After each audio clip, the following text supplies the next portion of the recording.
This is your voice in the community, thought that get results. With regard to your participation in the show, we encourage you to call in on the numbers listed 1-869-469-1616 and or 1700. Here's a suggestion. You have a question or comment, perhaps you can get a pencil, piece of paper, write it down so that you're well organized, and when we're getting on the show, we take as little time as possible so that we can accommodate as many of you as we can. We ask only, first of all, you respect yourselves and then respect others, because we will not accept anything and we deem that is not within our broadcast standards. But we encourage you to always be forceful with your point. Again, thank you all very much for joining us. This is your voice in the community, thought that get results. Tonight, Roger Fifield, good evening. And good evening to my fellow panelists. Also want to say good evening to the listening and viewing audience.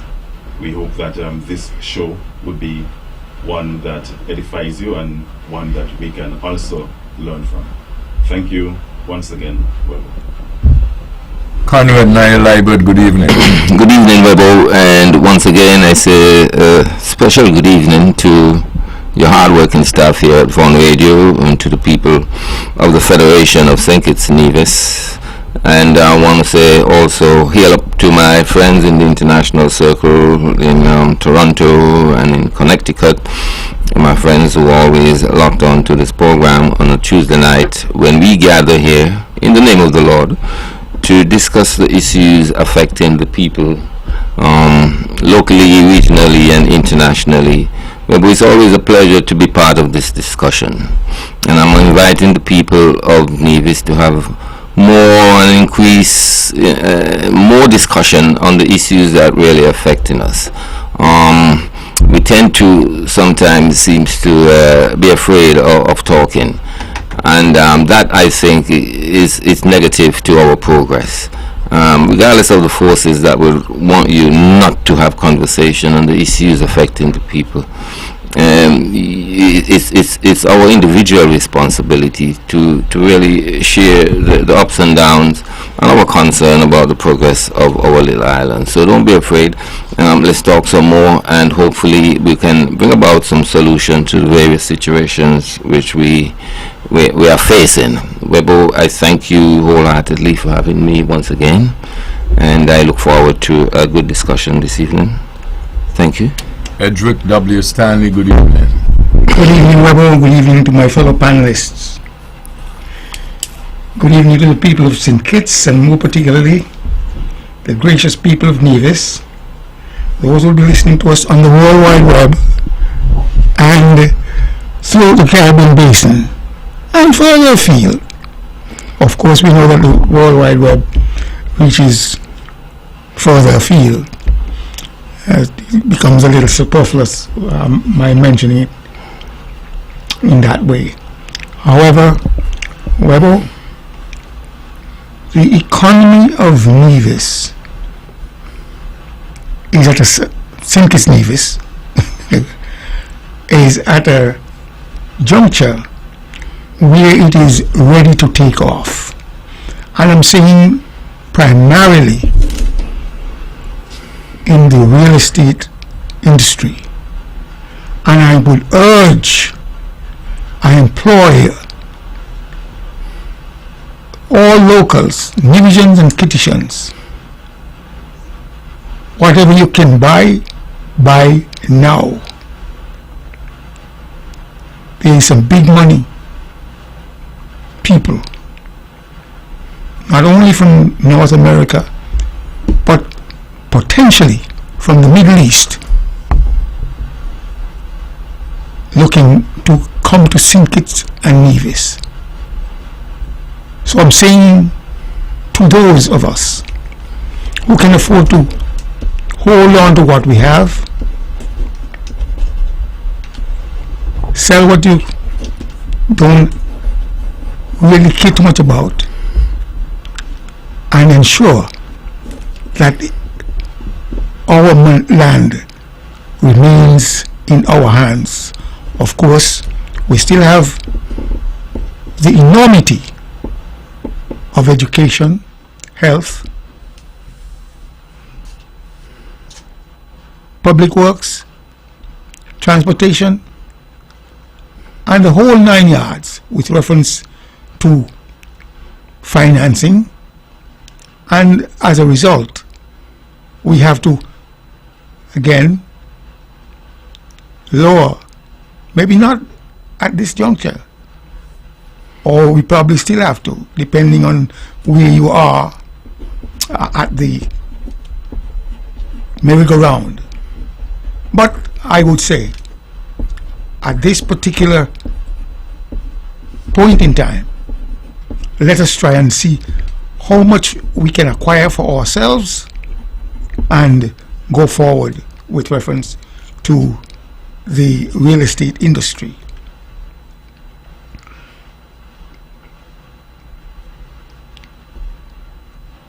Church ground pavement.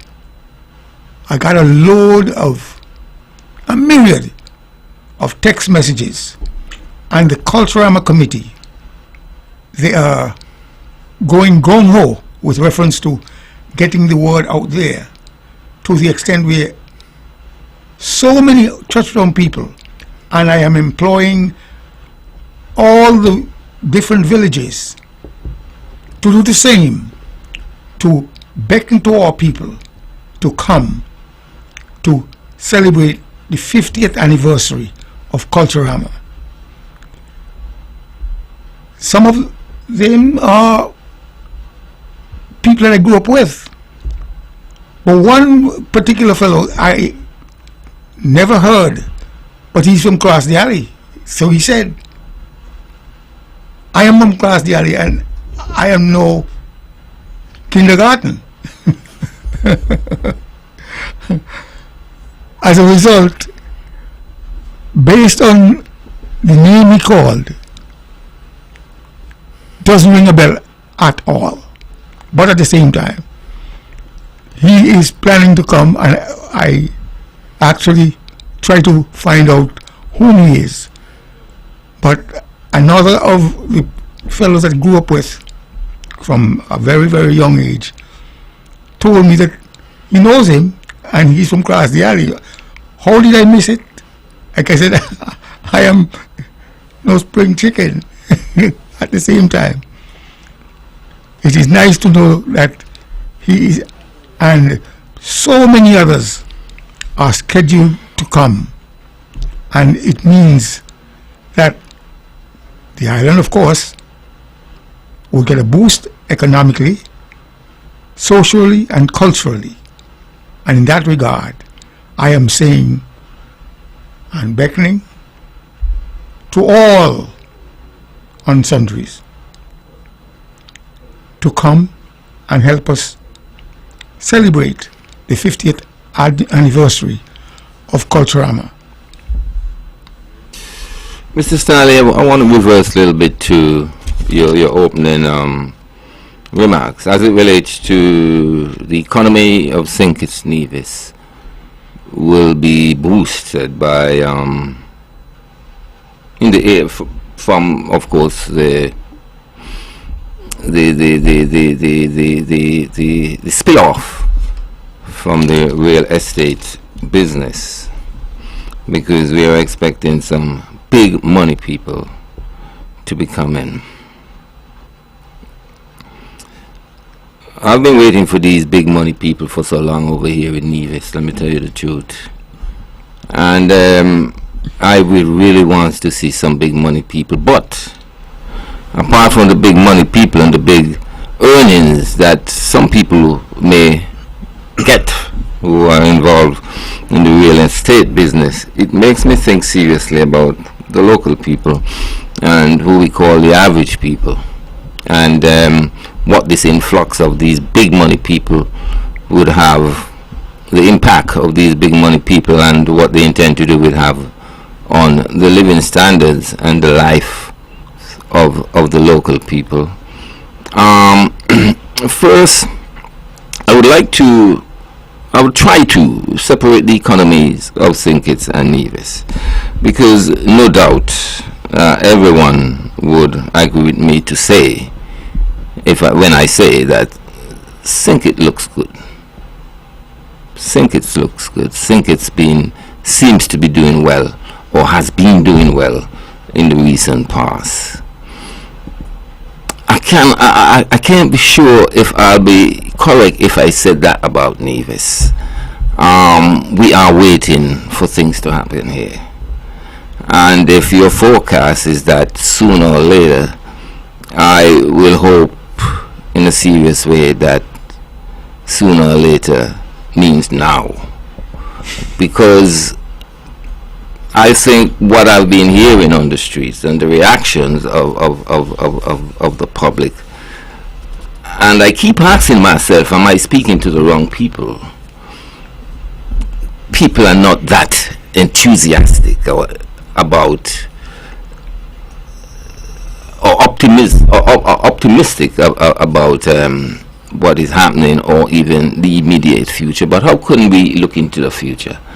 We can only think about that and have some kind of a perception of the future by looking into the past, and the immediate past have not been that healthy and bright for Nevis in terms of economic development and transformation. I do hope that we can see something more happening around here, and you are talking about big money people coming in, but I'm also hoping that we as a people and those who are at the helm of government can be more creative in their thinking towards the development of Nevis, because the big money people is concerned about their big money and of course their success from their investments. We here have to deal with the whole issue of living standards and survival. I don't want to use the word like we are on the edge, but what I want to hear more from the people of Nevis, that we are doing well. That I haven't been hearing at all recently, and it's worrying to me. It's worrying to me because others are either they're afraid to talk about it, and some are giving the impression. But I think the truth is that the people of Nevis are expecting more. We've been expecting a lot more since the formation of the unity government in the 2015, and we are still having that hungriness, that expectation, which have not been fulfilled in terms of economic growth or even moving on par with our sister island. They seems to have left us so far. And so when you use the word the economy of St. Kitts Nevis, I'm a bit confused, because if we look at Nevis economy run by the island administration and we look at the St. Kitts economy run by the federal government, we see two different circumstances in a big way, and it looks to me like we are suffering over here from, I'm not sure if it's the shortage of funds, but it seems to me like we are dealing with a population that seriously wants to see something happen on this island. Now, if I can chime in, what I would say is that, we as a people, I think we need to be more resilient. We need to be more forward thinking. I also believe that we should be given the opportunity or the preference in terms of purchasing real estate. As Stanley alluded to, persons would be coming in from foreign lands, that's my language, to purchase real estate. I want to see that Nevisians, Kittitians given an opportunity. I want to say an opportunity. We are not rich people, so the price must be right. for locals to get a piece of the rock, and not just to get a piece of the rock, but be able to invest. I think that we need, for us to advance, we need to be risk takers. We need to be able to take more risk. I think that maybe for far too long we sit back, we relax, we are hoping for the big hotels to come, and we wake up early at mornings and we go in good morning, good afternoon, as the case may be, and we serve others. I mean, nothing is wrong with that, don't get me wrong. I'm not saying anything at all is wrong with that. But what I am saying, we should be minded to create our own business, our own niche. Nevis is not known for manufacturing. What can we manufacture here? I mean, we are skilled people here. We are skilled carpenters. I think that your dad, Naya, made boats. In Anguilla, a lot of boats been built in Anguilla, and a lot of boats here on island were purchased from Anguilla. I am not sure if we have the skill set here to build those boats, but what I'm saying, I'm sure that we can learn. We can learn. We need to, the business, the transportation business, or the boat business between St. Kitts and Nevis has grown tremendously. From back in the early 80s, when there was just basically Caribbean Queen that came after Sakara and all those other boats, maybe even before my time. And then you would have had a boat, the Caribbean Queen, leaving maybe in the morning at 7 or 8 and then return to Nevis at 3 or 4. But now basically you have boats leaving Nevis basically every half an hour. So what I'm saying, we can go into that. We can go into the maintenance, the repair, the rebuilding of engines and so forth, because we have the boats already. So if we don't have the skill set to build the boats, then let us seek to get a skill set to maintain the boats. You know, we just need to get out of the box, so to speak. And if we can go outside the box, think outside the box, do things outside the box, be more creative as a people, it's only then, I believe, that we would be taking a step forward, because we have to move as a people. The strong lift up the weak, and we move together. It doesn't make any sense for us to have a big gap. Like some countries, you have dual. You have one end, very, very rich, and there's basically no middle class, and then the other end is right to the bottom. I don't think that we need that. That is why I'm saying that we should work in unison. We should each one help one, and we move the country. I think we're about 40 years. This is going to be the 41st anniversary of independence. And if we are truly independent, I believe that we should be in a position 41 years on, September coming, to not seek so much aid and financial assistance from others. I know I would get some backlash for this, because a lot of countries in the region and further afield looking financial aid from other countries where they can get it from. But I believe we need to change our mindset, and I think that is fundamental. And until we can do that and think optimistically, then and only then, I believe we would be truly moving forward.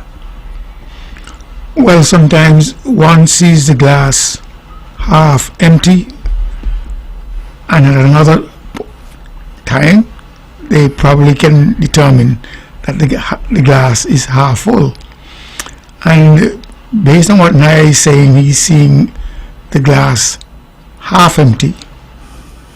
But if you take a little bit out of what Roger just said, if we are creative and we see the glass half full, and the objective is to fill the glass, our creativity should be able to fill the glass.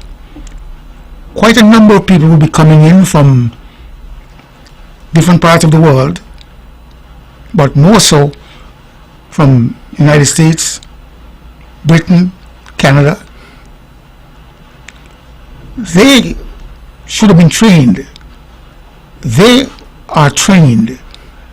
They got the potential to be trained and to come see where Roger was talking about the deficit regarding skill set is, and as a result try to fill that skill set, because once you are unique in terms of what you do in the free enterprise system,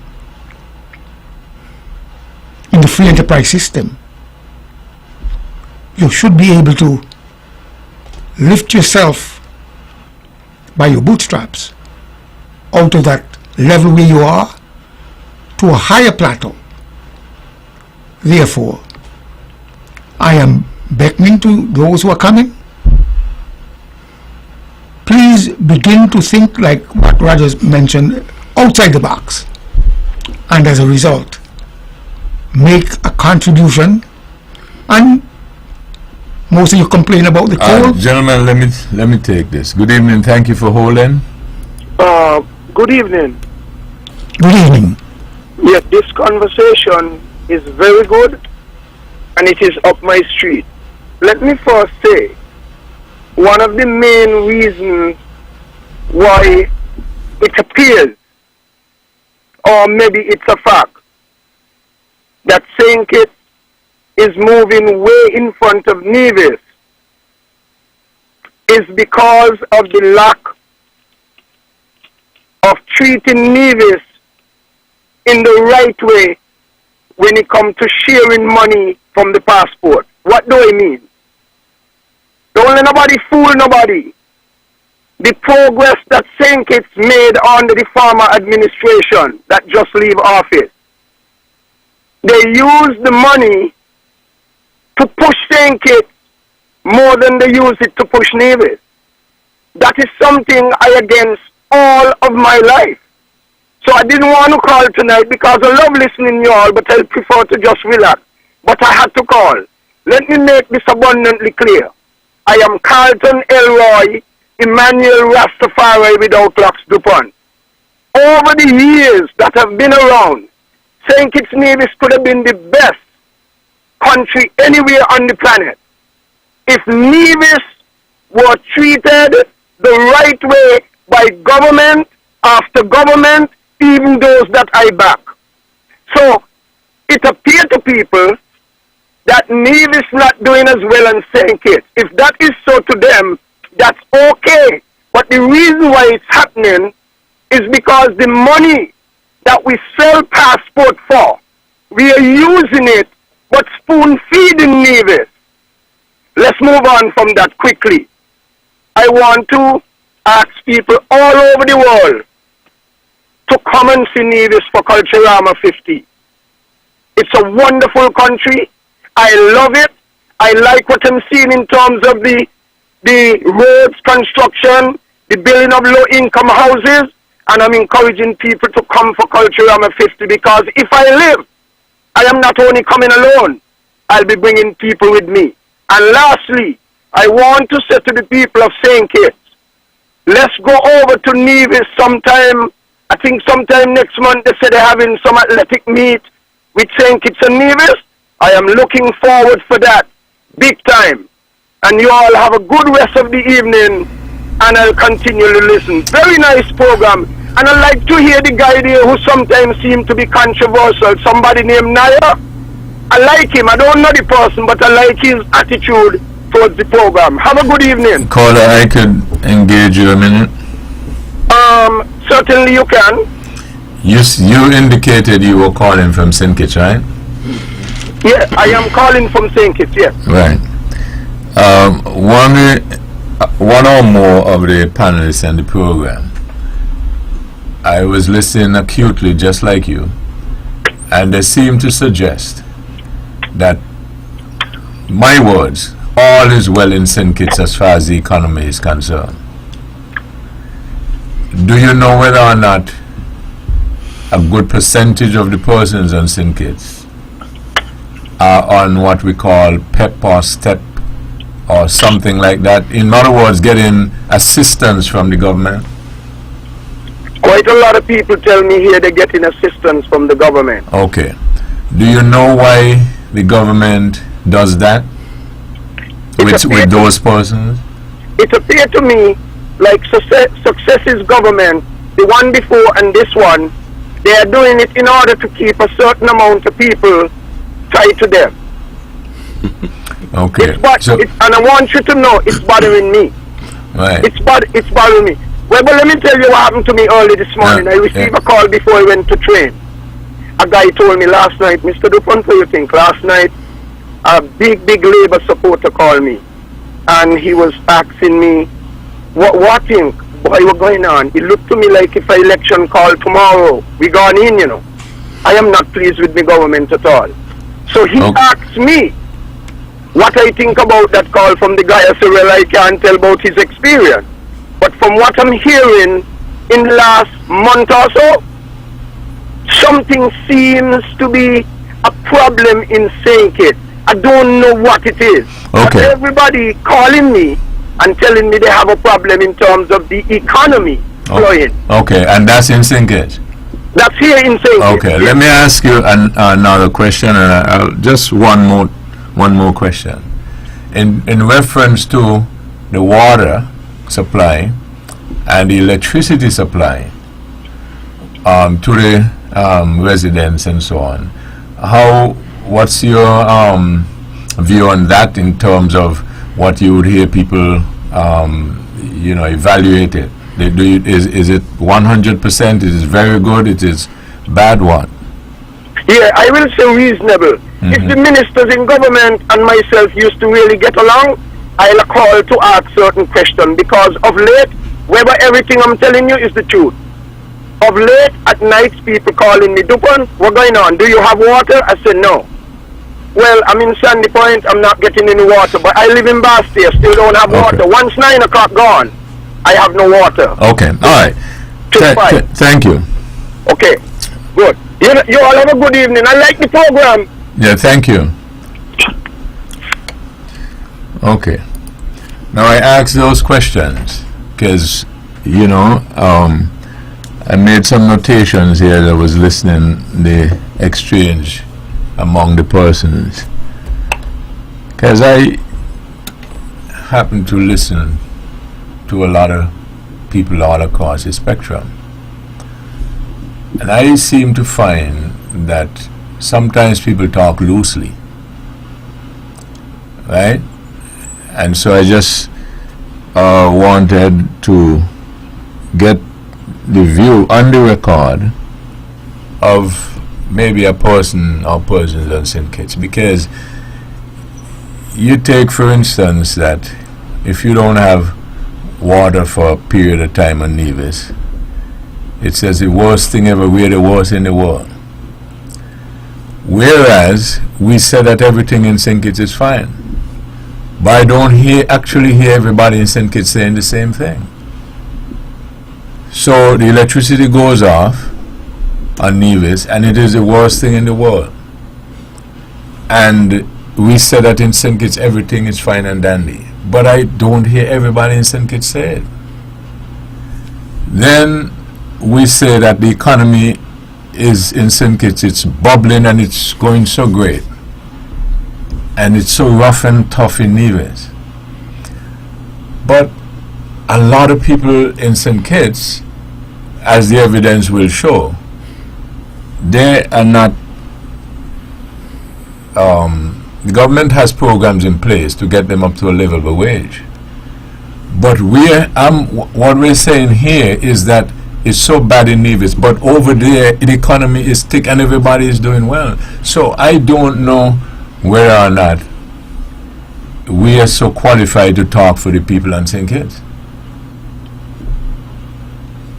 So it'll be interesting to hear from them what they're feeling. Now, if this caller is correct, maybe they have the same woes. But the people in Nevis, I don't know if that's the way we debate, to highlight how bad we are by saying that somebody else is so great, while those people were saying, I have it. You see what I'm saying? Now, I was just looking a little balance. That's all. WEBBO, if I may jump in here. Maybe the question is, what yardstick are we using to do the measurement? I can recall when I used to go Zion School. Let me ask you this before you continue. If you're doing measurement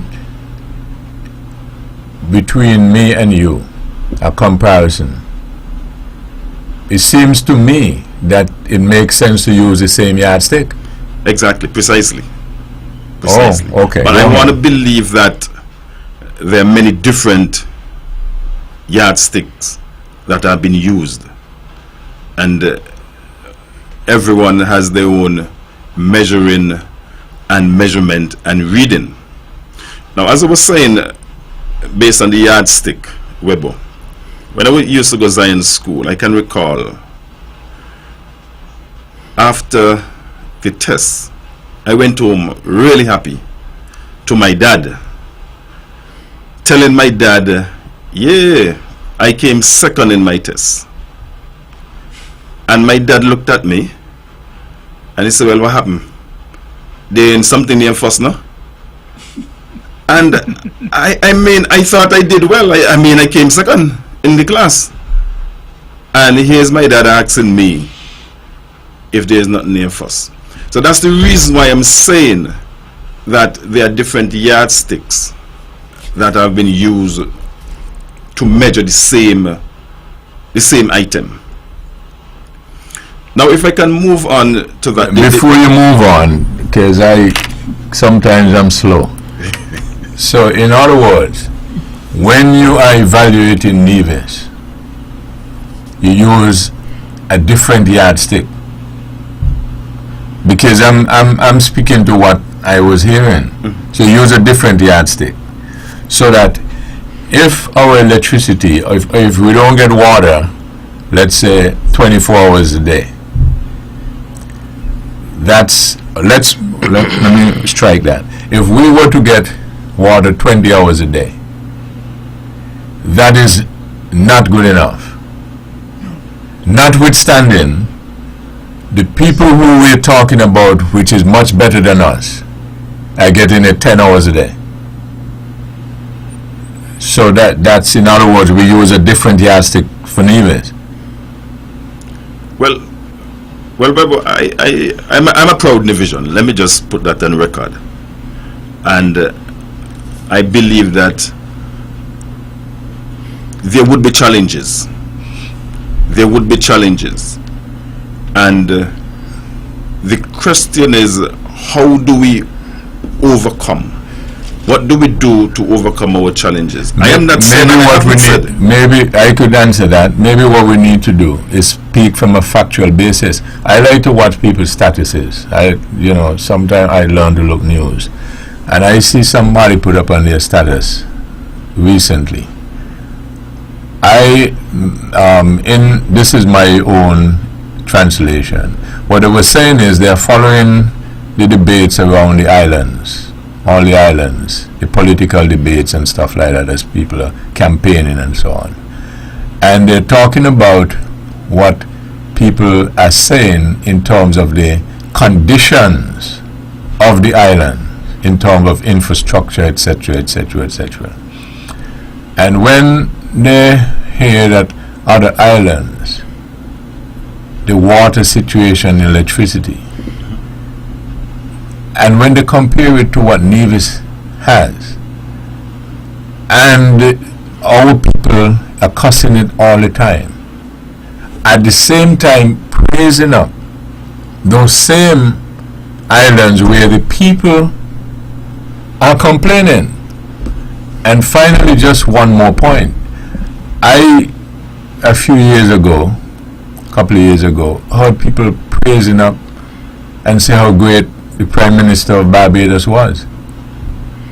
And at the same time they're doing it, she had to call an election quick.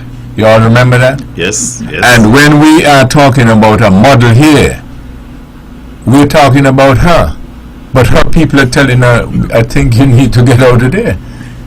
So I just find that very interesting. And as you speak of the Prime Minister of Barbados, WEBBO, I think one of her ministers gone on the opposition benches as now the opposition leader. But to come back to what we were speaking about, WEBBO, I believe within myself that we here in Nevis, we are living at a relatively good standard. When we look around the Caribbean region, you know, even the basic pay rate is much higher than many of the Caribbean islands. You know, we should expect that current would go, water would go, because of the mechanism and how it's run. Whether if it's a emergency or other aspects, maintenance, we should expect that at some point in time. Now, what I believe is that, let's say electricity or even water, if it is going every day for a number of hours, 5-6 hours every day, then I think there's a real cause for concern. But when we look at it realistically over the years, I can say we hardly ever get current go off. Praise the Lord. If we're going to look back to the 80s. Well, I don't. Why can't I understand though? Is that I sat here for a while and heard all these things and didn't hear no debate on it. You want me, for instance, to read some of the notes that I make in what I was hearing? Let's look at the economy. Now, Edric said that there is an economic development and transformation on the horizon. Correct, Edric? That is correct. Okay, when it came on the horizon? Well, I would say that if you look and you compare, There is economic development and transformation. You said get ready for it. As of when? yesterday, As yesterday. So, yesterday, you noticed that all of a sudden, Nevis is ready to take off big economic development and transformation. Can you give us what was the factor that made you conclude that? simply because humanity, there is the basic needs of humanity. There are the basic needs of humanity: shelter, clothing, and food. There was shelter, clothing, and food as of yesterday. Hitherto, that, like before yesterday, there was not. You would find at that time, yesterday, several people were huddled in their mother's houses, mother and father houses. The father and mother, based on the system we grew up under, had very little. Yesterday. I'm talking about yesterday. Right. Go ahead. So yesterday, all of a sudden, a lot of persons went on their own to live. No. And no, because what I'm asking you is, you said tonight, you just made a statement that the economy of Nevis is poised. So I'm asking you, when did you become aware of that? Well, I mentioned yesterday to tell you it just didn't begin now. If I say now, so I said yesterday. Right. Simply because some of us are like Okay, well, let me ask you this. You realized that a year ago? more than a year ago, Okay, you realized it 2 years ago? more than 2 years ago. Okay, so you realize, When I came back here- walk with me. You realize it from when you came back here? Right. Which was how many years ago? 36 years ago. So 36 years ago. 30. But there are people who lack vision. They lack Okay. vision. Well, I got you. You see, that's why I like to ask questions, because I thought, why I made the notation, is that suddenly or somehow things have changed, and so people should get ready. But I didn't realize that it changed since 36 years ago. No. So no, I got you. Well, I got you. Now let me go to when you better go to the list you got, because what I'm trying to what I'm attempting to do is to tell those who are blind there are El Dorado here. We're just going to search for it. So in other words, and you've been saying the same thing 36 years. Yes. I got you. Good evening. Thank you for holding. Good evening. Good evening. You're on the air. Could you go ahead?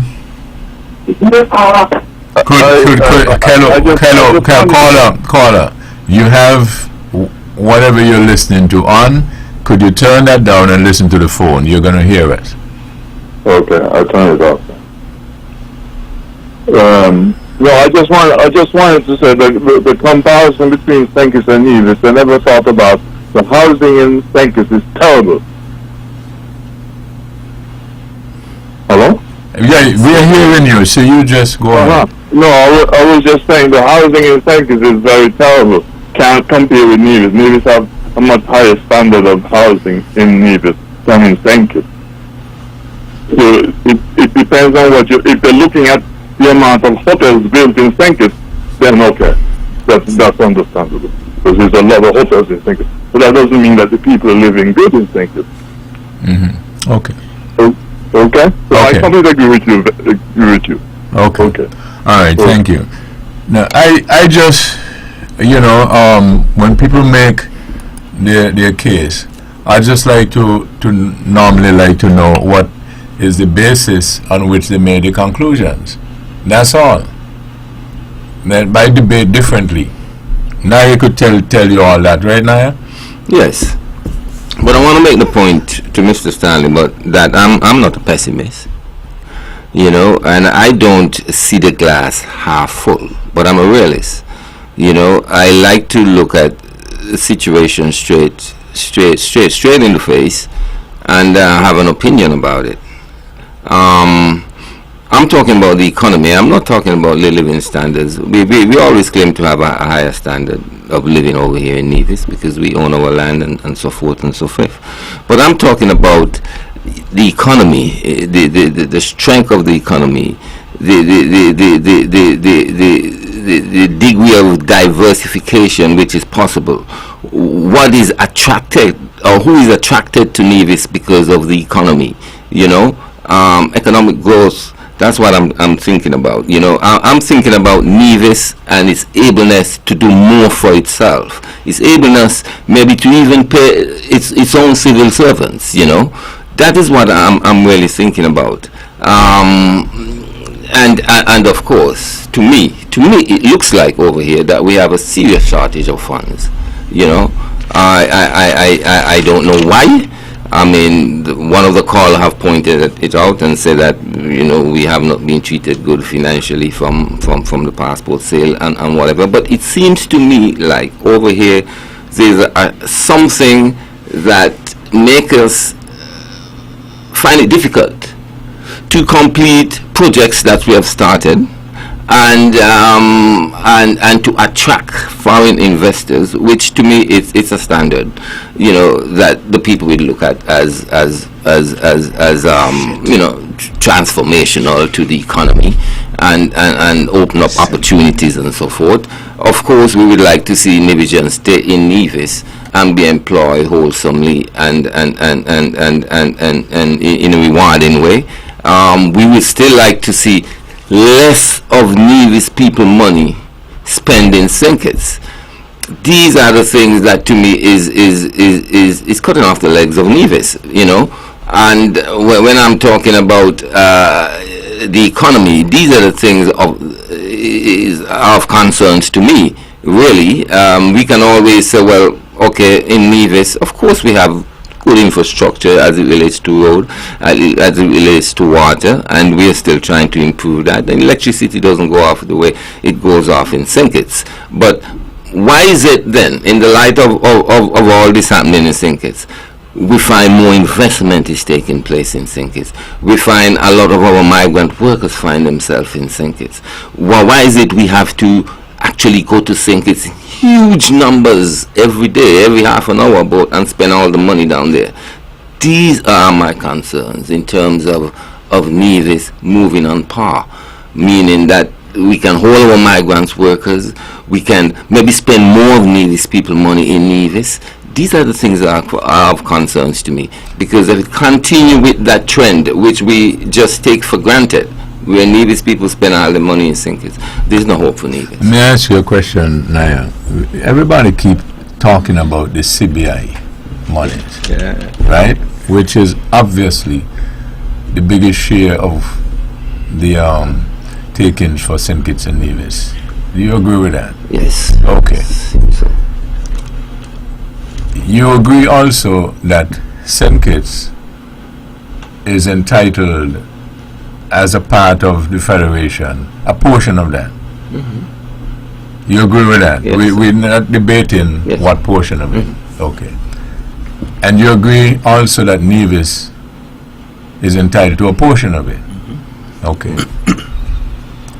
You ever heard any political party on Sinkits argue negatively about Sinkits getting whatever share or portion that Sinkits should get?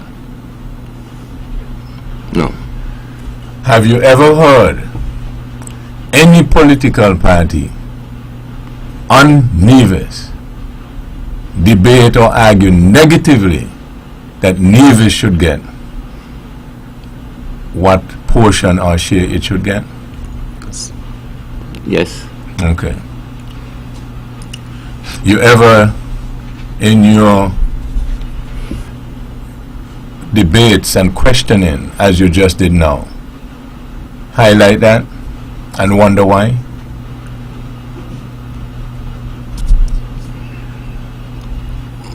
Wondering why, to me, it's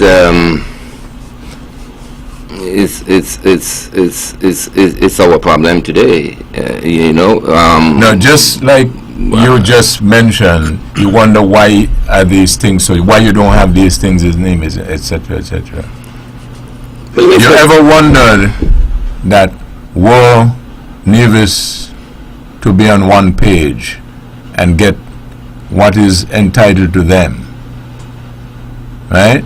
You ever wondered whether or not some of the questions that you have that bothering you, projects can't finish, etc., you ever wonder why, if you got that, maybe it will be different? Yes, of course. I do. Okay, I do. so I you do. ever brought it to the phone just like you brought the others? Like you ever wonder why openly so that people can hear? Oh, yes. Okay, Yes. and wonder why we're not on the same page? Because remember, when I ask you question, I ask you whether or not you ever heard any political party on St. Kitts opposing the share that St. Kitts should get. No, sir. So that perhaps mightn't be a good idea why they got what they have, no opposition, everybody's on the same page and get this thing done. Okay. WEBBO, Yes. if I can say, speaking to the share of the monies that are generated by the sale of the passports, I believe that our constitution was drafted before 1984, when I think the sale of the passport started. We had a construct, a unity construct, tri-party, People's Action Movement, People's Labour Party, and the Concerned Citizens Movement formed the government in 2015. They had what we call the Charleston Accord. And whatever arrangements were made, at least some didn't live up to expectations. Now what I am saying, if we as Nevisians, as part of the federal parliament, if we believe that we have been quote-unquote robbed of our portion, I am suggesting that we make it formal. How do we make it formal? We go into parliament and we make legislation as to how the monies would be shared between St. Christopher and Nevis. And once that is documented and passed, Which money? the passport monies. Okay. Once that is documented and passed, it doesn't matter which party on St. Kitts or which party on Nevis is in government. The ratio would stand. Because we have to understand, if we are one, it's like a marriage. You started out talking about the Constitution, correct? Yes. Are you aware that the Constitution speaks to revenue sharing between St. Kitts and Nevis? Yes, but I was speaking specifically. Walk with me. So, okay, so when it comes to revenue sharing between St. Kitts and Nevis, you have the CBI program, you go into Parliament and you specifically talk about that, how that should be shared, correct? Yes, I was speaking specifically. Right, and then if something else comes up, Edric Stanley Fund comes up for St. Kitts and Nevis, you also will go into Parliament and pass a law to say how that Edric Stanley Fund should be shared as well. What we have to understand, WEBBO, is that laws are made, and over time we would have to do adjustments. So, we also have to understand that laws and adjustments that contravene the Constitution will be null and void. You are aware of that? Yes. And notwithstanding being aware of that, you still argue that you will go and make that special arrangement. I'm just asking. That's my job. I mean, I appreciate the questions, WEBBO. But what I'm saying, as leaders, as parliamentarians, I don't believe that there's anything that says that the Constitution or any portion of the Constitution cannot be changed. So if that is what it takes, then let's do it. Naya, you were wanted to make an input there? No? Since then, let's go back to the affordability in terms of real estate. The government has put in place a program supported and maybe managed by the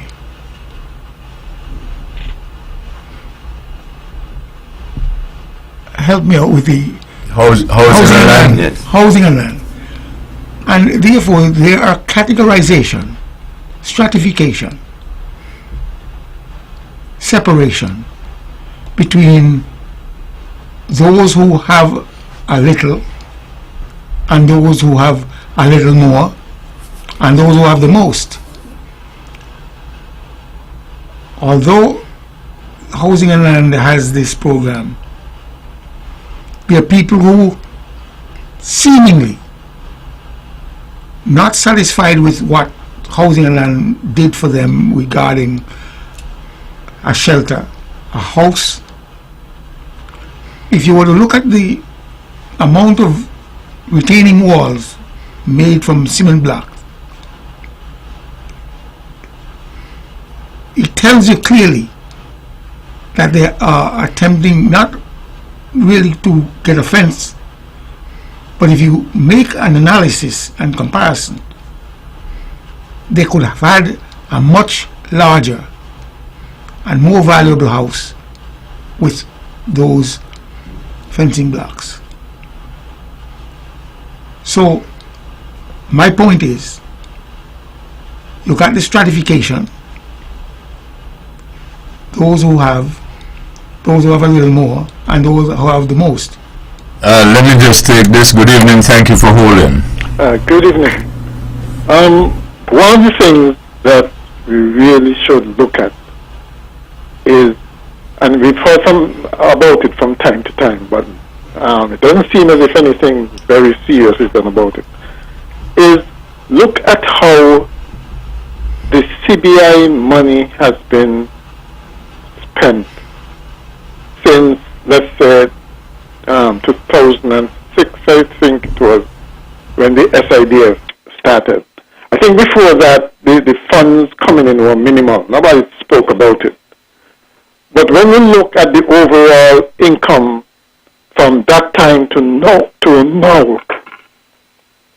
I think most onlookers would agree that we should have been further ahead. That the money was really not spent in the best way. Caller, Yeah. can I ask you to point out when you say we, you're referencing who? We mean in the government. Have not- The government, not- you mean the government of St. Kitts and Nevis? Both St. Kitts and Nevis Okay.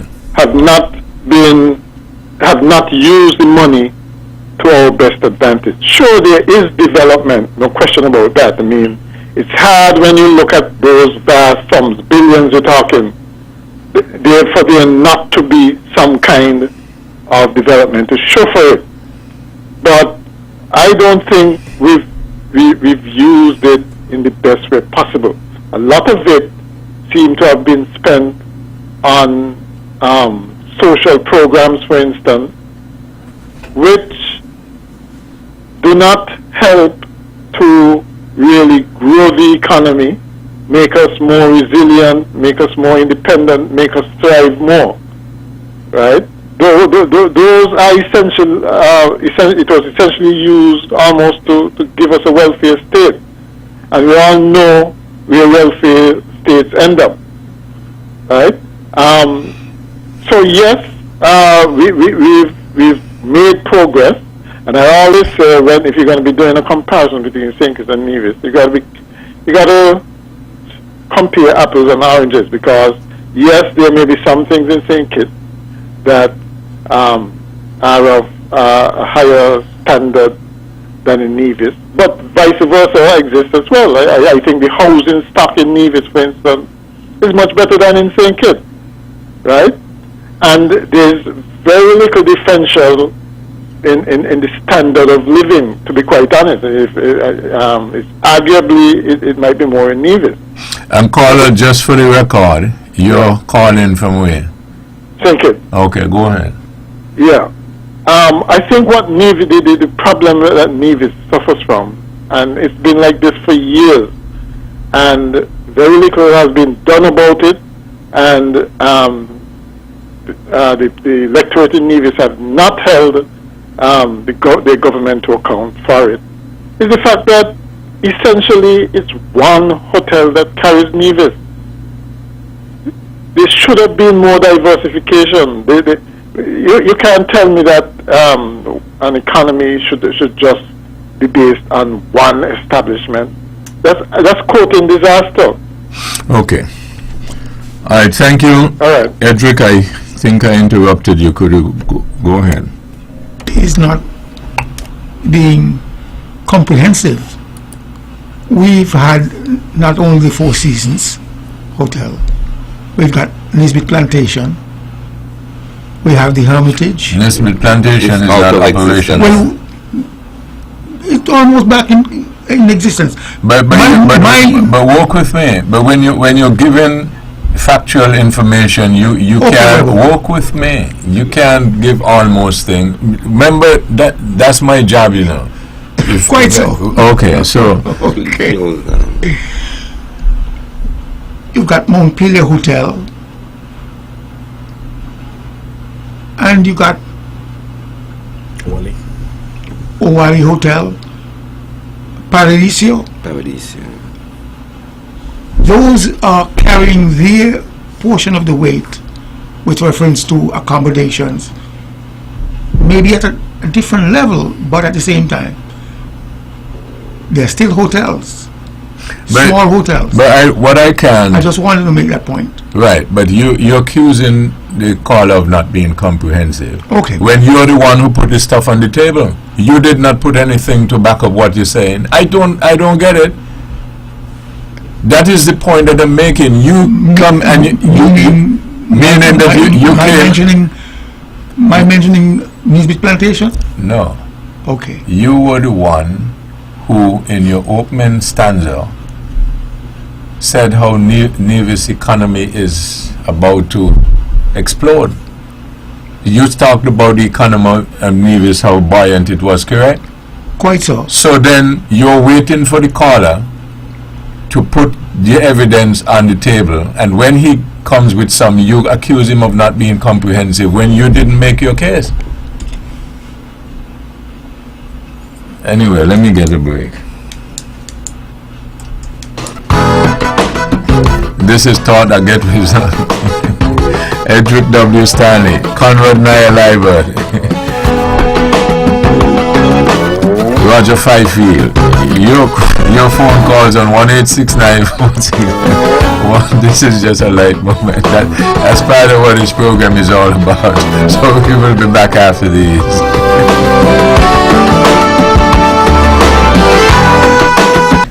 102 acres of land situated at Estates Drive Bottom and Morton Hill Estates combined are currently for sale. The lot is located in St. George's Parish, Nevis, west of Stockpen Estate and south of Saddle Hill.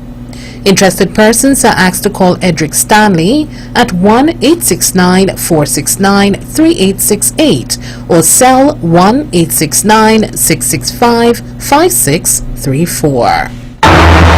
You're listening to Vaughn Radio from the Federation of St. Kitts Nevis. Builders Paradise is offering a large variety of floor and wall tiles at very competitive prices. Builders Paradise has over 2 million pieces in stock, lots of different styles to choose from.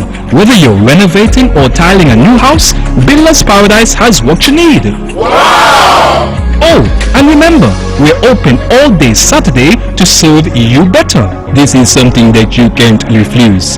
Visit Builders Paradise today at the C.A. Paul Southwell Industrial Site in St. Kitts or call them at 466-4938.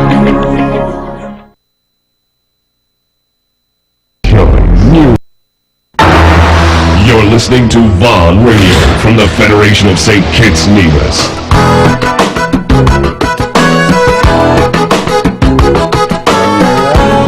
Back on this episode of Thought That Get Results with Edric W. Stanley, Conrad Naya Liber, Roger Fifield. Your phone calls on 1-869-469-1616 and 1700. Roger. Yes, WEBBO. What I want to say is that we are now putting in infrastructure in Nevis. some that think it's... Roger, let me just take this and I'll come back to you. Thank you for holding. Good evening. Yeah, but good evening. I want to deal with something quickly. I'm studying a document the whole of this week because I'm a little bit worried about the lack of progress between the two countries collectively. It marks Treaty of National Unity. I've asked a radio station in Nevis to give me a chance to do this, but they haven't answered me in 3 months. They keep telling me I will get the chance. I want to do this study complete on a radio station and teach the people that sometimes we got to look at politicians carefully when we're choosing them. Because when I look at this Treaty of National Unity, I wish I could get a chance to sit down with Dr. Jew, who is now our present Prime Minister, because Labour government, along with the people in Nevis joining together, can use this same document that I'm studying all week. Please give me a chance to mention just a few items out of it. You mean like now? Please. Maybe another night then. Yeah,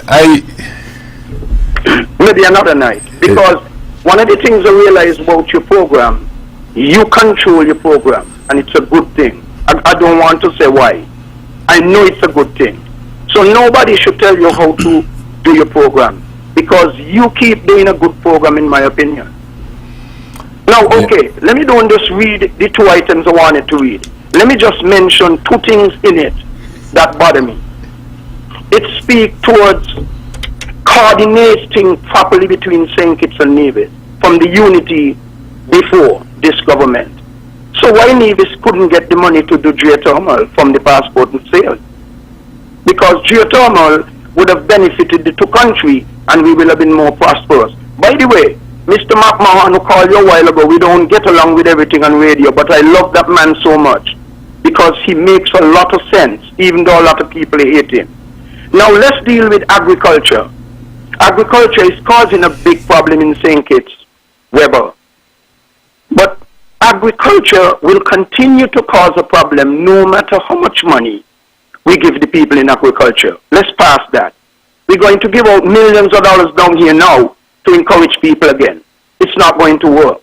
I'm sorry to say. Energy, St. Kitts and Nevis could have been self-sufficient in energy. I'm going off the radio because I want to give people a chance.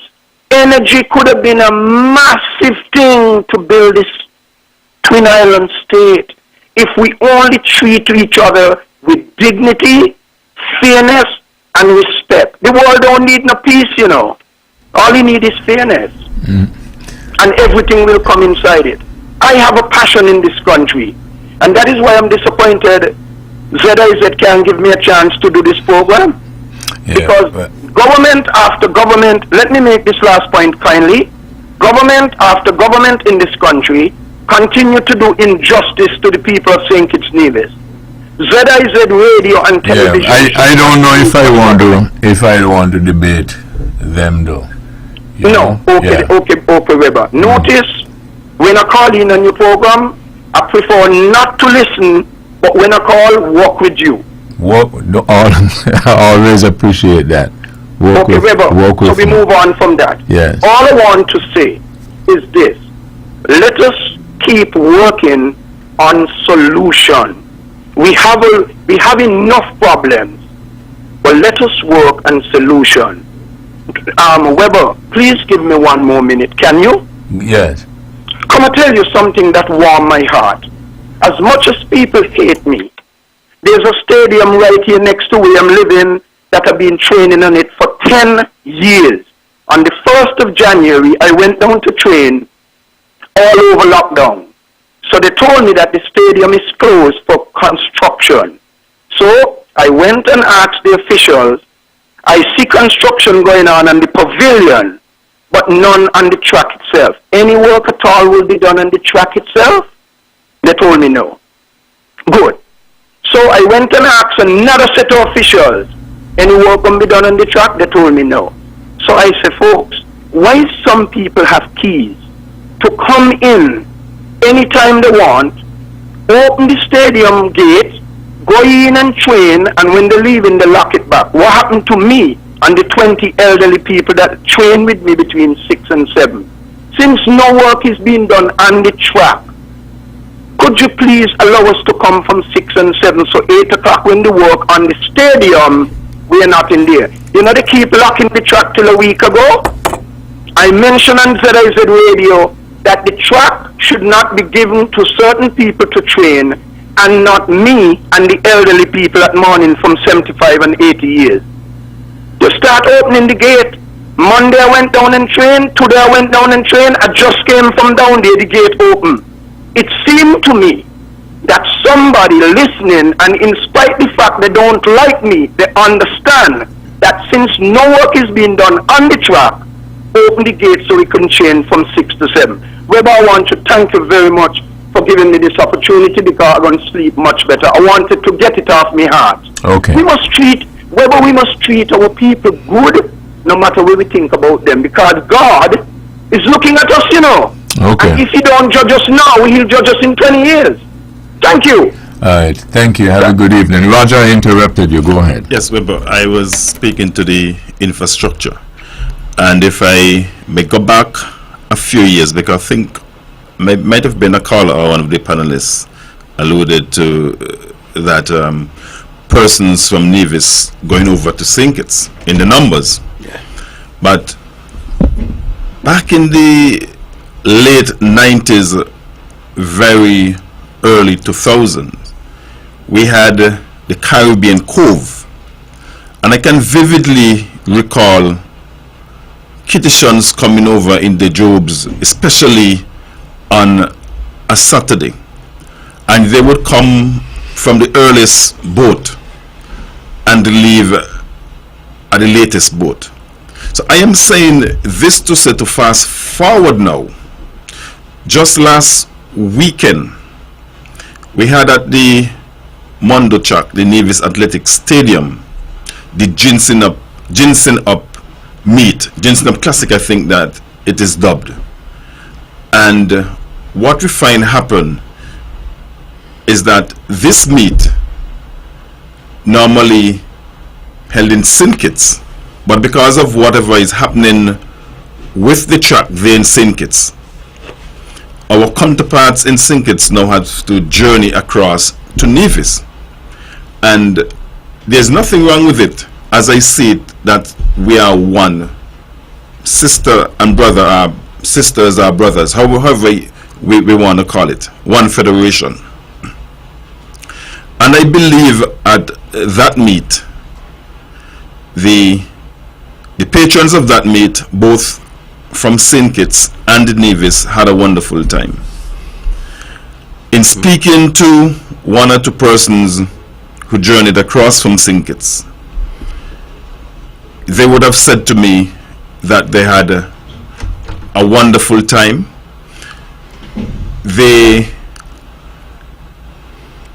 Some didn't have the expectation in terms of the facility, but having come and seen it and experiencing it for themselves firsthand, they went away with a different mindset, a different thought.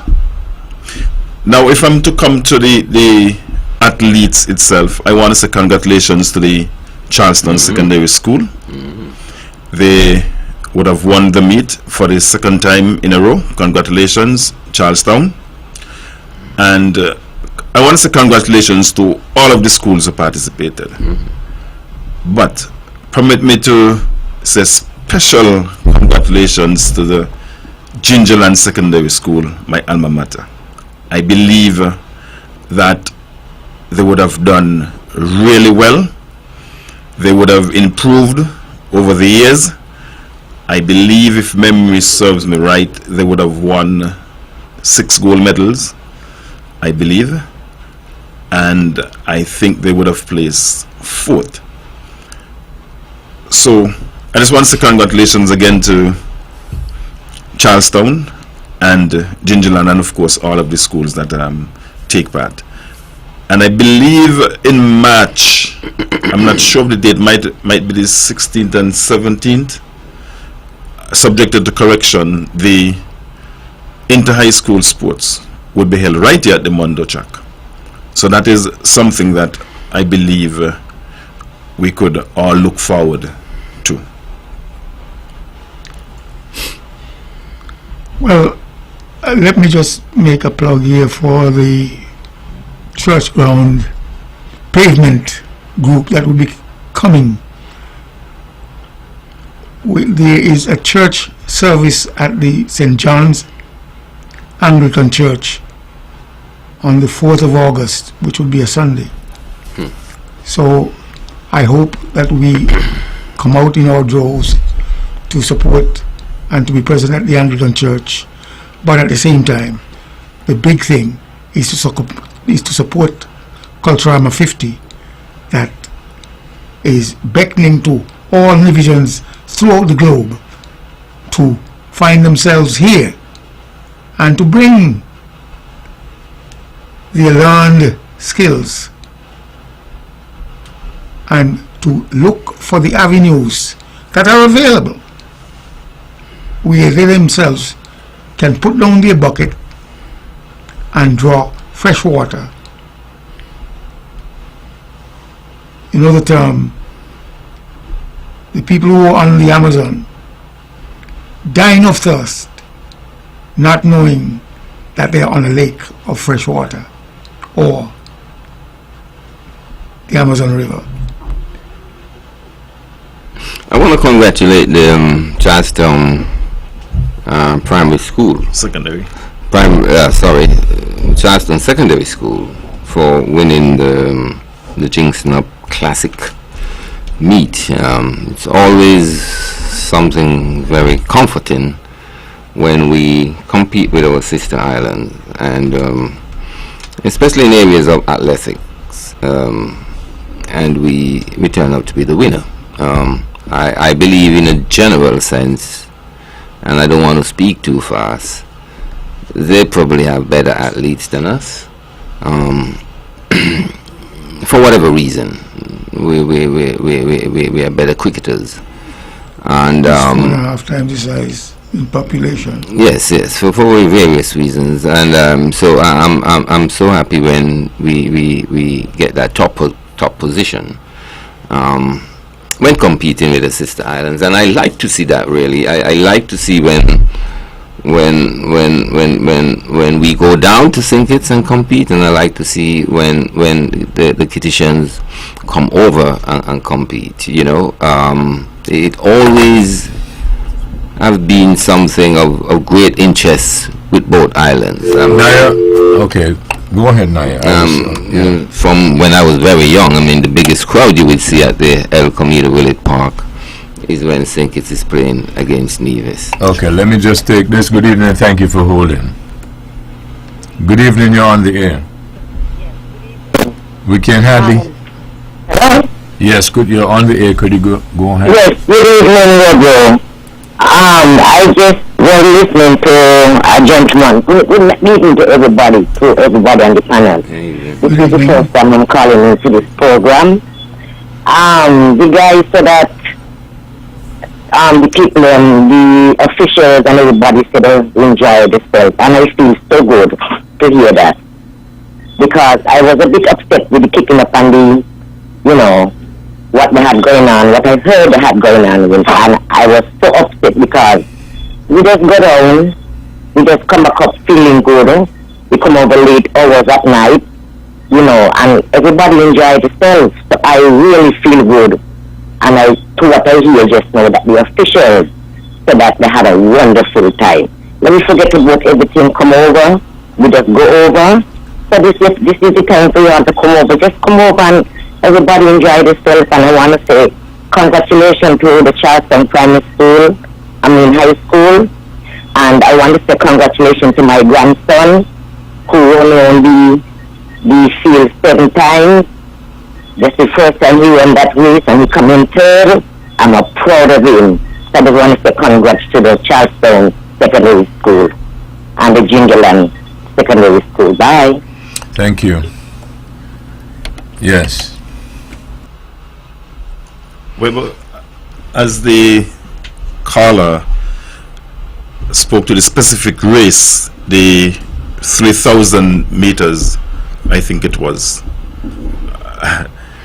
I think that's a real gruesome race, and I must commend all of the athletes who took part. I think it was open for males and open for females. And I want to say and give big shout out to one Shandon Burton.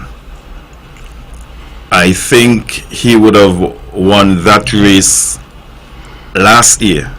Also, there was a meet at the Mondo Chaki. He won that race, and again he came back. They say a young man maybe about 14. I don't think that he is 15. I'm not sure if he's 15, but he might be around 14 years of age. And to go around that track 7 times, you know, you must be at a certain level of fitness, and not just fitness, but your mental. You have to be mentally strong also in order to run such a gruesome race and be able to keep that pace and eventually come out first. So Shandon Burton, you know, kudos to you, and I am going to see you because I believe that you are one for the future. I also believe that when our young men, especially young boys, young males, are doing well at anything, we are to encourage them.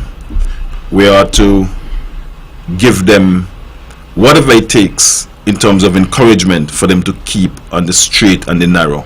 And I am going to see you, Shandon. And congratulations again, Shandon. I'm very proud of you, and I want this to go on record because I am really proud of you, Shandon. Great. Now maybe we can talk about something else, something of concern, which I mentioned to my friend here on the right, is parents taking responsibility for crime committed by their children. Quite so. It's quite a thing. It's a major thing. It's happening in the U.S. in a big way, and it's filtering into the Caribbean ideology from a government point of view. I think Antigua has legislated on that basis, and I suppose it's an ongoing debate, and it's quite meaty, I think, and troublesome in particular areas. So maybe we can talk spend some time on that, because of course, you know, you will have you meet good people every day, good parents. We will consider them to be at times Christian people, going to church and well known within the social circles. But there's a youngster, an offspring of such wonderful people, and they have gone down a bad road and committed some evilous and devilish crime, and now the parents could be charged in some way or the other for the committal of such crimes. It's a hard one to swallow at times, but the question is it right? I would say this, based on the fact that they have been held liable, and the mother has gone to jail. There was a trial for the father. I do not know if the trial has completed as yet, but he too is going to wind up behind bars simply because they didn't do the responsible thing to have raised their children in the best of ways. As a parent, and I have quite a few children, it is my responsibility to ensure that they don't get into trouble, and we must do all we can to keep them out of trouble. Hence, we would be held accountable and responsible for not teaching them the right thing. Of course, it is difficult in this day and age to get them to listen and to follow through. Good evening, thank you for holding. Edric, I'm going to come back to you. Caller, could you go ahead? Yeah, good night to everybody, Kindia. Good night. Good night, sir. Yeah, you know what I find, right? I find a lot of wayward young men, young boys and girls, up and down, just drinking, smoking, and so much positive thing in the federation for them to do. Up to the year that I met about 5 of them. I said, you all going to school? They said, no. You all ain't going to school? They said, no, we ain't going to school. I said, but I don't find something, cricket playing in the park. Why don't find something positive to do? Play football, play cricket. I put myself involved in some activities. I prefer to be on the road. And when you look, I get in the wrong, with the wrong set of people, and then I like down look for nothing. Man, this is what, too much, and we got to blame the parents, whatever. We got to blame somebody's parents. We know you got some parents out there trying very hard with the children, them trying hard. But it seemed to me like, right, the social media and all kind of things, when them young people get involved in them things and start to watch all these things, they more turn. In front of the parents them can't talk to them. But because some of the parents them just try hard with them and do what they could ever do to get them. Because just the other day, a parent was complaining to me, but I think a son, a young little boy just stepped in school, and he wanted to say he not talk to his mother. I'm meeting there, that's a young man. And his mother tell me about you know, what I'm saying, but my boy, maybe you don't read your Bible. Children who go to obey your mother. What happened to them? And to the parents them. Man, let me tell you something, man, listen up, brother. We as one got to help fight with these children here, with these young people here. Because if we don't fight with these young people, and we get together as an organization in the community.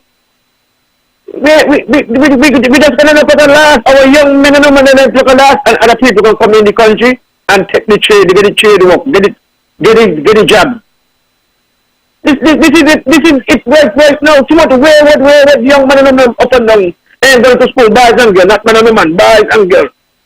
All right, then I'll continue to listen better. Okay, thank you very much. Yes. There is a program on Van parenting, and it's such instructive, high-level recommendations and the whole 9 yards coming out of that program. And I listen to it every Thursday morning, every Tuesday morning. It is strict guidance parenting. Now, based on the current year, we are always responsible for our children, and if we do not adhere and be guided by the adherence, strict adherence, we are going to wind up just like people in the United States, because nobody was expecting the conviction of this parent, female parent, simply because it was unheard of. But harsh reality stepped in, and based on the evidence which threw the kid in jail, they had to find the mother guilty, and ultimately she is behind bars currently. Now, some of us are blaming the current news media, Facebook, Twitter, Instagram, as the case might be. We are not teaching our children, or there is enough blame to go around. The world is a global village. St. Kitts and Nevis becomes, as a nation, as a global village. And we have to go back to some of the old rules that we were taught. When you are seen in certain company, your parents would hear before you get home. When you do certain things, the penalty is there, and as a result, the consequences would be suffered by those who don't adhere and don't follow.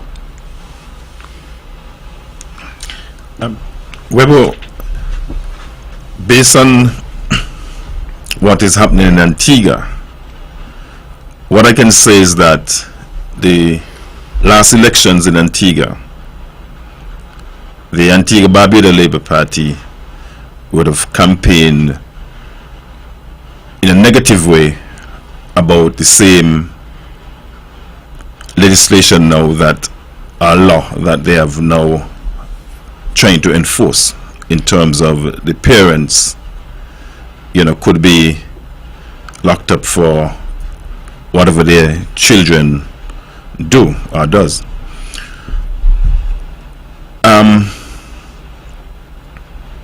I'm saying this to say the elections was just last year, January, I think, if I can recall. And in such a short period, how things has changed. So I want to say to us, Kittitians and Nevisians, that it is coming. Maybe the question is when, but it is coming. And I think we could have a good debate as to if it's fair or it's not fair for a parent to be locked away for something that their children would have done, or the child would have done. Now, this now might reshape the way that some parents think, how some parents communicate to their children, because now the parent now would have a fear, a real fear, that I can now go to jail.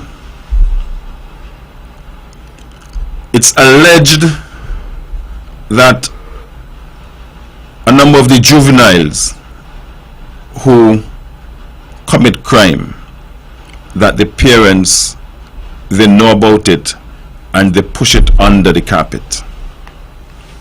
So this might be one way of bringing back our country, for us to take back our country. We know our children, they do something wrong, we talk up, we speak up. We cannot control our children, we go back to the village to raise the child. We speak to our neighbor, we speak to our pastors, we speak to the police, we speak to our representatives, whoever and whomever we have to speak to. And I think that a positive could come out of it. There might be an argument that it could be something bad for the parents. I guess it's going to take a lot of thought on how the legislation is drafted. But I want to believe, as I said, that parents now would not be so relaxed and lay back and sit back, but they will be more involved in the growth and the upward mobility of their child, knowing fully well that they can go to jail if the child fall out of line. So that is something I believe that it is not too early for us as a society, for us as parents, to start to think about it, to start to speak about it, for us to start to speak to our children, for us to start to once again get a hold and a grip on our children, and for us to consider and to recognize that our children are our children and not necessarily our friend. And I think that, WEBBO, that if that is done within the Federation of St. Christopher and Nevis, just maybe there would be a reduction in crime. Just a short comment. We have always been responsible for our children, you know, and we have done a lot for them, and we'll continue to do a lot for them. But the ball has been pushed a little further down, to the extent now people, well, there has been a conviction, and the person who in fact bought a gun for this young kid wound up behind bars. But if you were to look at the social aspect of it, your kid get into an accident, or your child get into an accident, you pay. Yeah, I think Edric is making the difference that ought to be made, in that it is the negligence in that particular instance. But I think Edric is correct. You've always been responsible for the children. I mean, that's why they have a category they call minor. Right. Right? But it is, I mean, the egregious nature of it, where it's almost a sense of aiding and abetting. So I think, you know, I like the point that Edric is making, showing the distinction. It's not a matter of we've been operating a society where parents were not responsible for the children before and stuff like that. So you've always been and will always continue to be. But in this outlier, right, where you got to understand that you can aid and abet these kids doing things. I think it's more like that. We have always been, as parents, been responsible for our children, yes. But I can't recall that any parent in St. Kitts Nevis, maybe I'm subjected to correction, that would have been locked away because of a crime that their children would have committed. You might be able to recall it, but that doesn't mean the law isn't there, or the responsibility is not there. You see, the other distinction we have to make, you know, because sometimes we argue as if once you put a law in place, amen, that the enforcement of it is what makes a difference. I hear people arguing all the time, oh, we need this law, we need this law. Who's going to enforce it? And, you know, even as I mentioned that, almost everybody who I know is complaining about the breakdown in the traffic laws, not the traffic laws, but the compliance. And everybody, you know, everybody is shaking their head, right? So everybody is complaining about it, but the rules are there. Not correct? That is quite true. But all we're doing, we complain, and then what happens if we go in Parliament now and we come up with another law? We say, amen, okay, now so on said. Laws and so have always been there. I'm discussing with someone the other day, and you know, all of us at some point pull up alongside the other and chat in traffic.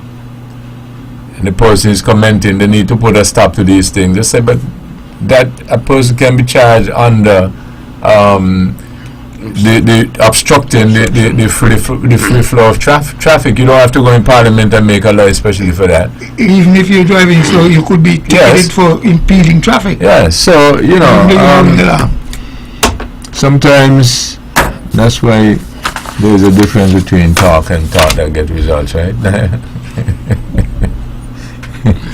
Yeah, but also I think it can be used as a kind of deterrent too, because regardless of what, you know, how bad a child may be, there's this thing about the parents, you know. Some of them bad, so but they still have that softness towards their parents, that kind of respect, you know, and knowledge that their parents can be, you know, dragged into court and probably, you know, sent to prison, can be, I would think, you know, some form of deterrent for those who are bent on committing, you know, such crimes. But obviously there's another aspect to it, and obviously there's a... By the way, should we make the distinction that we're talking about minors? Yes. Because, you know, yeah, I think we need to make that distinction. Yes, it's important. Because a lot of the things that we probably might have in mind, these people are not minors, you know, and the parents will not go take the fall for them. We're talking about minors. Okay. But there could be a circumstance whereby, you know, one of the minors in a household decide to do something which, you know, the court may find that there's a degree of negligence existing, I mean, from the parents' point of view. And then the consequence is probably to send them to jail. Well, what happened to the other kids then? You know? Good point. What happened to the other kids then? I mean, is it all good, or how much bad you're going to be doing by sending this parent to jail, even though they'll be negligent towards one particular kid who has probably, you know, done some bad things, you know? So it's a very sensitive area. It's quite a fine line to tread. But I think, as Mr. Fifield says, that it would, you know, encourage the parents to be more a part of their kids' involvement, and you know, probably an extended effort to keep them, put them and keep them on the right track. If you spread the debate out a little, Naya, you ever heard a parent say or express the view, that child or those children are mine, and neither the government, the teacher, or anybody gonna tell me how I should operate them? You ever heard that? Yes. Okay. Well, that's a part of it. That's a part of it. When a parents feel that way about their kid and find and end up and the kid end up doing something grievous, harming someone, then, you know, such people should be obviously well, not locked up, but they should be questioned, you know, on a question about their outlooks and their connection to what has been done, and their input, you know, their collective input as to, you know, that may have encouraged or give that kid the green light to go out there and do such harm. But again, of course, you got to look at, you know, the consequence, all the consequences that may have brought to not just that household, but of course the society on a whole. In a general sense, I think it can make a better society going forward. But at the same time, justice must be done in a very keen and precise and I suppose reasonable way, you know. But it is something we are to be, you know, expecting very soon, because I mean, America sneeze, we catch the cough, and Caribbean islands have already started yielding to that concept, you know. And let's see what the impact is going to be like going forward in the Caribbean. You know, Naya, a caller called in earlier, and he was basically saying that a child wasn't speaking to his mom. And that is why I said earlier how if the legislation are to come, how it is drafted. Because a child may be spiteful, may be vengeful, and not understanding the magnitude of what his or her action may do to his or her parent.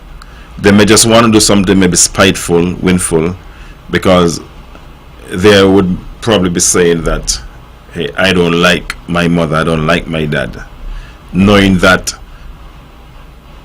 if they do something, the parent could go to jail. So we have to be very mindful of that, and again, how the legislation is crafted. No, I think we don't need to have any misconception here. The child go and do something, we are talking about the negligence of the parent, and that is what not the child go and do something and then as a result the parent. This thing is an outlier. The negligence of the parents, they abdicated their responsibility. Gotcha. So we got to get it straight, right?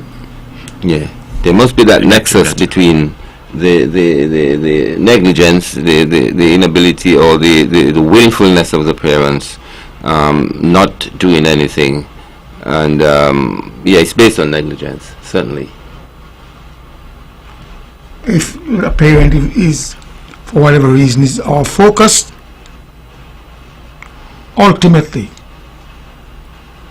the product of that particular individual as a child will ultimately wind up to be a problem to society, and therefore it is incumbent upon parents to adhere to certain principles. The church, the school, a global village. It takes a village to raise a child, meaning it is everybody's responsibility within that society to help raise a child. Now, if, like in the past, a child does something, I repeated it, by the time he reaches home, the parent already heard, and punishment will be forthcoming.